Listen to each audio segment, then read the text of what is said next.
Pria ini adalah anggota tim khusus. Ia dijebak dan dimasukkan ke penjara. Ia dikurung di dalam sel bersama puluhan narapidana lainnya.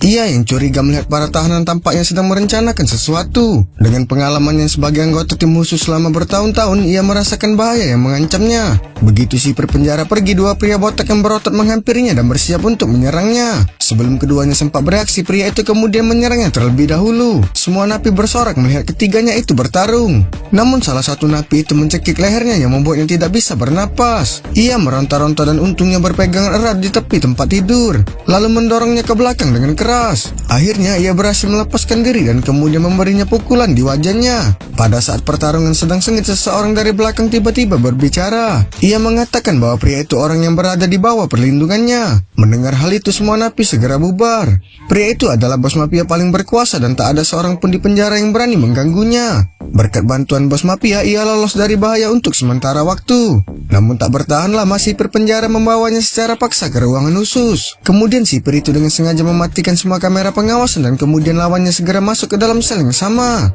Jelas ia datang dengan niat jahat. Pria itu tanpa ragu memukulnya dengan tongkat. Tapi pria botak itu cukup tangguh dalam bertarung. Pria botak yang terpental ke pintu itu segera mengeluarkan belati dari pinggangnya. Belum sempat menghindar, wajahnya teriris oleh belati. Pria botak itu mencoba menyerangnya lagi. Beruntungnya ia dengan cepat menahannya. Namun pria botak itu mencekiknya dan bersiap untuk menusukkan belati itu ke lehernya. Dengan sekuat tenaga, pria itu mematahkan jari lawannya dan bersiap merebut belati itu lalu menusuk pahanya. Ia kemudian mendorongnya ke tempat tidur lalu menendang kakinya. Sebelum pria botak itu sempat berdiri, ia memberikan serangan terakhir. Namun saat ini sipir penjara datang untuk memeriksa. Pria itu dengan cepat menyerangnya dan menjatuhkannya.